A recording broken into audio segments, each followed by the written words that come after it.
Hello friends, welcome to our channel DK G K with exam गुरु में आपका स्वागत है। दोस्तों, आज मैं आपके सामने लेके आया हूँ उत्तराखंड के महत्वपूर्ण प्रश्नोत्तरी श्रृंखला नंबर 3।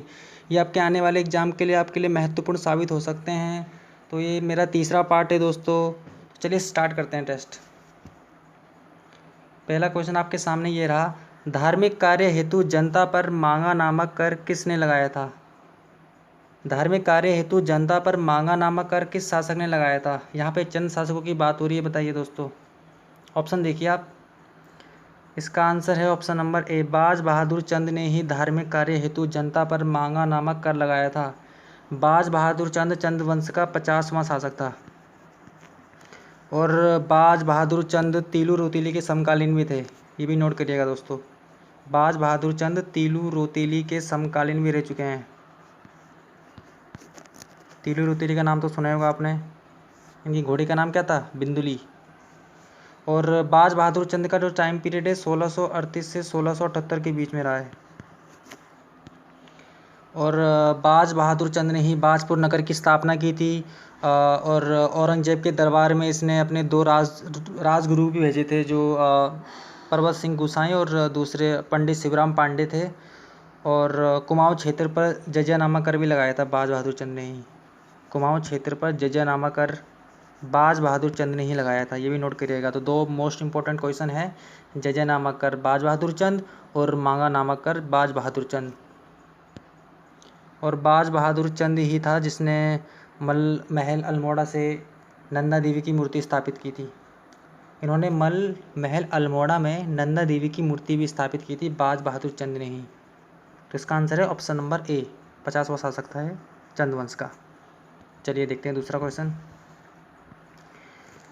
राज्य में जलकुर घाटी कहाँ स्थित है? राज्य में जलकुर घाटी कहाँ स्थित है, बताइए। राज्य में जलकुर घाटी कहाँ स्थित है? ऑप्शन आपके सामने है, देखिए और बताइए आंसर। तो इसका आंसर है ऑप्शन नंबर बी, जी हाँ, उत्तरकाशी में है जलकुर घाटी। और जलकुर घाटी की लोकेशन है उत्तरकाशी में। और यहाँ पर एक मेले का आयोजन किया जाता है, भीड़ मेला लगता है इसी घाटी के आसपास। तो भीड़ मेला लगता है जलकुर घाटी के आसपास ही दोस्तों। और जो ये जलकुर घाटी है, इसकी लोकेशन मैंने बता दी उत्तरकाशी में है। और यहाँ पे लगता है भीड़ मेला। और ये जो भीड़ मेला लगता है ये हर तीसरे वर्ष में एक बार लगता है, ठीक है।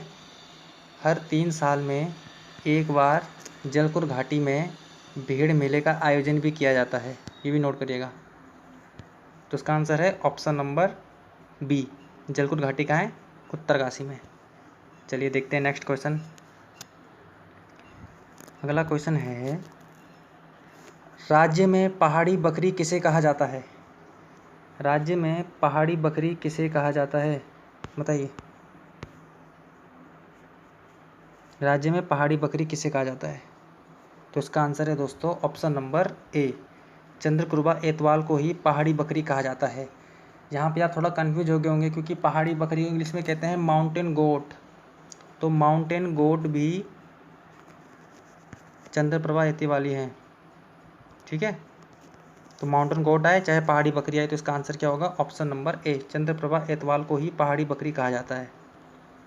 अगला क्वेश्चन देखते हैं, उत्तराखंड साहित्य दिवस कब मनाया जाता है?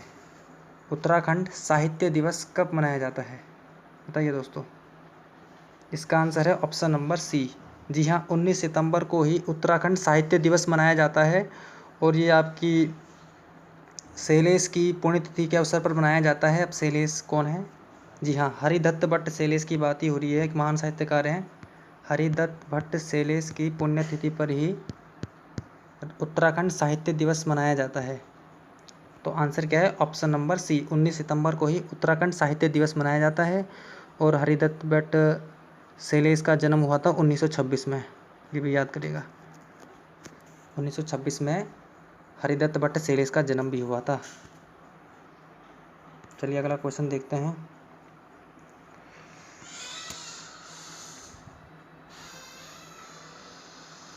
गोविंद बल्लभ पंत को कला व साहित्य के क्षेत्र में कब पद्मश्री दिया गया? गोविंद बल्लभ पंत को कला व साहित्य के क्षेत्र में कब पद्मश्री दिया गया, बताइए। इसका आंसर 2011 भी नहीं है, 2012 भी नहीं है, 2013 भी नहीं है। इसका आंसर ऑप्शन नंबर डी, क्योंकि इनको पद्मश्री अब तक नहीं मिला है दोस्तों। ऑप्शन नंबर डी इसका आंसर है।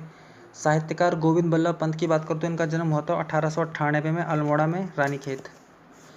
और इन्होंने कई नाटक लिखे हैं, जैसे राज मुकुट, राज विजय, कोहिनूर का लुटेरा, अंगूर की बेटी, वरमाला, सुहाग बिंदी।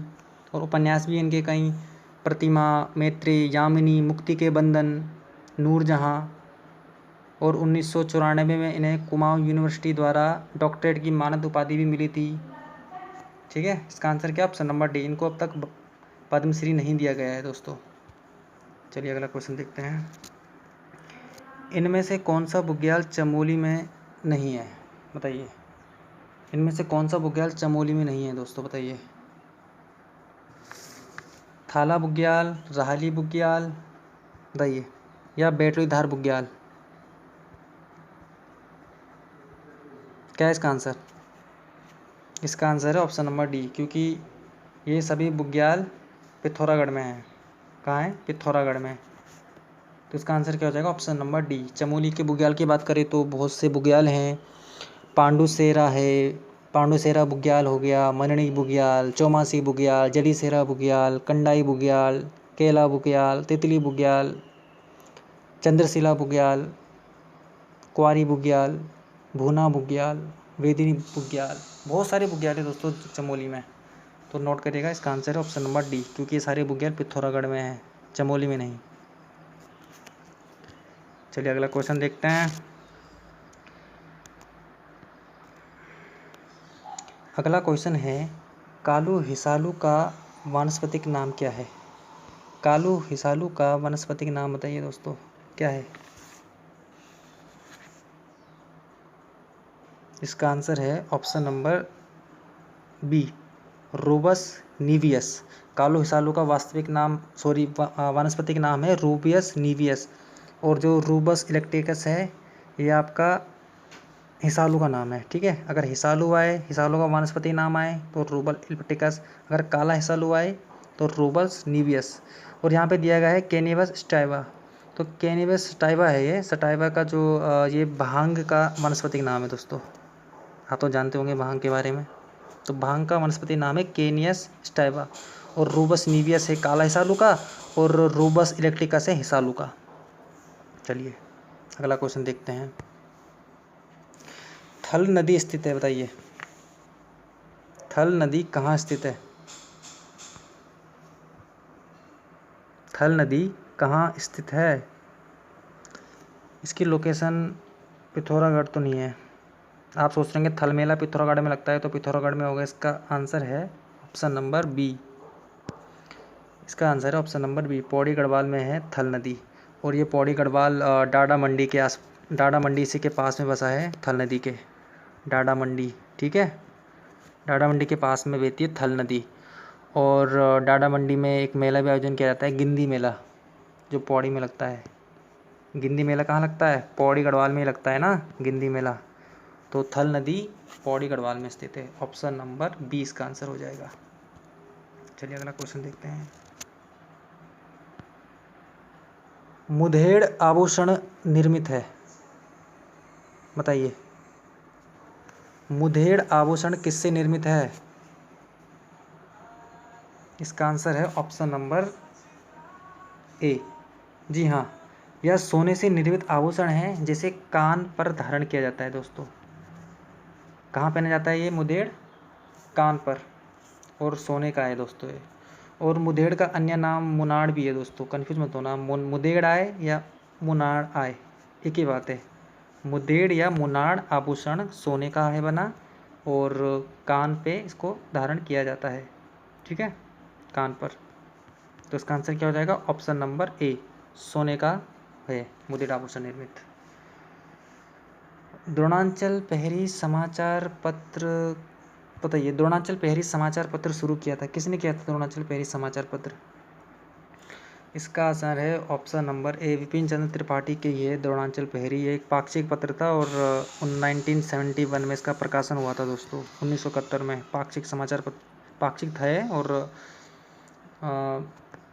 इसका ये किया था शुरू विपिन चंद्र त्रिपाठी जी ने। विपिन चंद्र त्रिपाठी की बात करूँ तो ये अल्मोड़ा के रहने वाले हैं।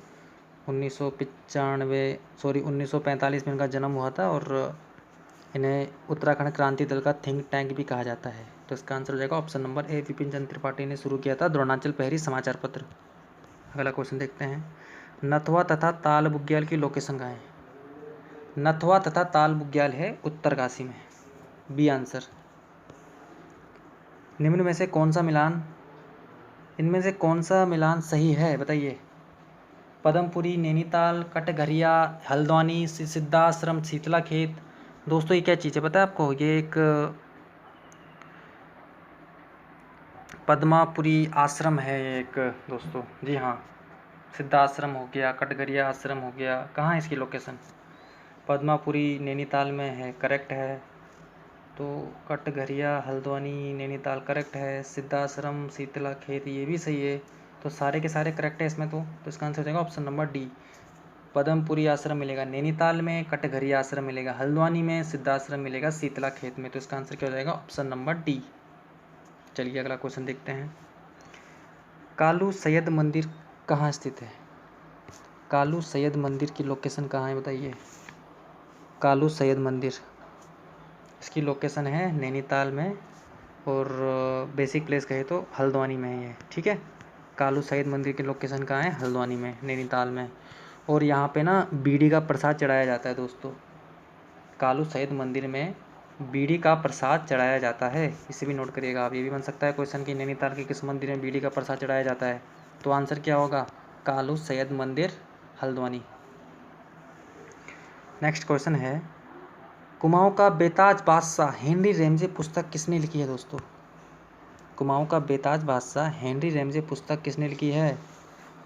कुमाऊं का बेताज बादशाह हेनरी रैमजे पुस्तक ये लिखी है दोस्तों option number A, doctor Dharmpal Singh Manral की पुस्तक है ये, हेनरी रैमजे।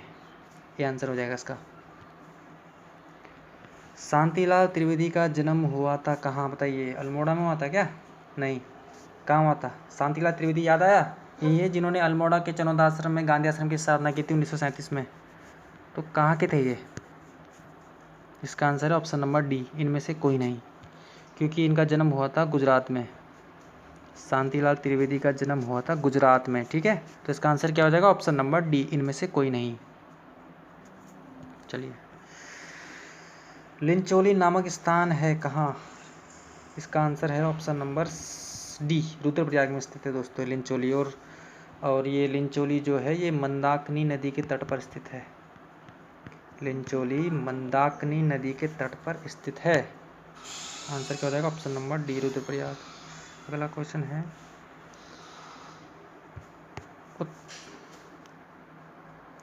उत्तरकाशी में श्री कीर्ति शाह संस्कृत पाठशाला की स्थापना किसने की? उत्तरकाशी में श्री कीर्ति शाह संस्कृत पाठशाला की स्थापना की थी ऑप्शन नंबर डी, पंडित ज्ञानानंद खंडूरी ने ही उत्तरकाशी में कीर्ति शाह पाठशाला की स्थापना की थी। और ये इन्होंने की थी 1917 के आसपास। 1917 में इन्होंने उत्तरकाशी में श्री कीर्ति शाह संस्कृत पाठशाला की स्थापना की थी।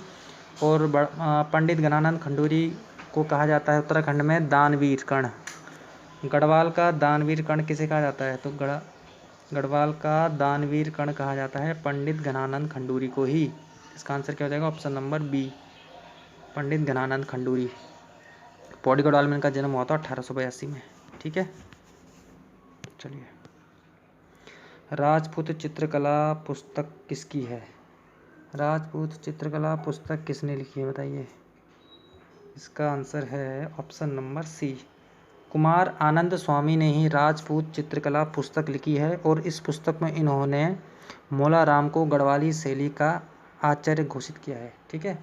मोलाराम के बारे में इसमें लिखा गया है इस पुस्तक में। तो आप आंसर मोलाराम मत लगा देना, इसका आंसर है option number C, Anand Kumar स्वामी इसका आंसर है। कुमाऊं के प्रसिद्ध रामदत्त पंथ का उपनाम क्या है? कुमाऊं के प्रसिद्ध रामदत्त पंथ का उपनाम क्या है? इसका आंसर है दोस्तों ऑप्शन नंबर ए, कविराज। ठीक है, कुमाऊं के प्रसिद्ध वेद रामदत्त पंत, इनका उपनाम है कविराज। चलिए आखिरी लास्ट क्वेश्चन देखते हैं। धारसील शिलालेख में किस पंवार राजा के पुष्टि हुई है दोस्तों? धारसील शिलालेख में किस पंवार राजा की पुष्टि हुई है? इसका आंसर ऑप्शन नंबर ए तो नहीं है, इसका आंसर है ऑप्शन नंबर बी। जी हाँ, धारसील शिलालेख में अजयपाल की पुष्टि हुई है। और जो ये धारसील शिलालेख है इसका पता चलता है हमें 1335 ईस्वी का है ये। ठीक है, 1335 ईस्वी का है धारसील शिलालेख। और ये अनंतपाल द्वितीय के काल में इस शिलालेख के बारे में पता चलता है। और अनंतपाल द्वितीय का ही बेटा है आपका अजयपाल। और अजयपाल तो जानते ही हैं पंवार वंश का 37वां राजा है। 52 गढ़ों का एकीकरण किया था अजयपाल ने। गढ़वाल का अशोक भी कहा जाता है अजयपाल को। अजयपाल को बहुत सी उपाधियाँ प्राप्त है। अजयपाल ही था जो देवलगढ़, चांदपुर गढ़ी से देवलगढ़, देवलगढ़ से श्रीनगर राजधानी स्थानांतरित की थी। ठीक है, तो इसका आंसर क्या हो जाएगा? ऑप्शन नंबर बी, अजयपाल ही है जिसमें धारसील शिलालेख में इसकी पुष्टि हुई है। ठीक है, देखो दोस्तों, पुष्टि की अलग बात है। और अगर पूछता है कि धारसील शिलालेख किस पंवार राजा के समय से प्राप्त हुआ है तो इसका आंसर हो जाता है ऑप्शन नंबर ए। लेकिन ये पूछ रहा है पुष्टि, तो इसमें अंतर है दोस्तों। ठीक है, तो इसका आंसर क्या है? Option number B, Ajaypal. तो दोस्तों कैसा लगा मेरा आज का ये सेट? आपको टॉप 20 क्वेश्चन थे। अगर इसमें आपके 15+ सही हो रहे हैं तो तैयारी आप ठीक कर रहे हैं। तो इसी तरह से आप रिवीजन करते रहिए, प्रैक्टिस करते रहिए और मेहनत करिए। खूब पोस्टें आई है दोस्तों, 746 कनिष्ठ सहायक की पोस्ट है और कल 158 पोस्ट आ चुकी है अश्वलिपिक व्यक्तित्व सहायक की। तो आपको निरंतर प्रैक्टिस करते रहना है। जितना प्रैक्टिस करोगे आपके लिए ही फ़ायदा है। तो अगली वीडियो पे मिलते हैं। अगर पसंद आए तो लाइक, कमेंट, शेयर कीजिएगा और ना पसंद आए तो डिसलाइक कीजिएगा।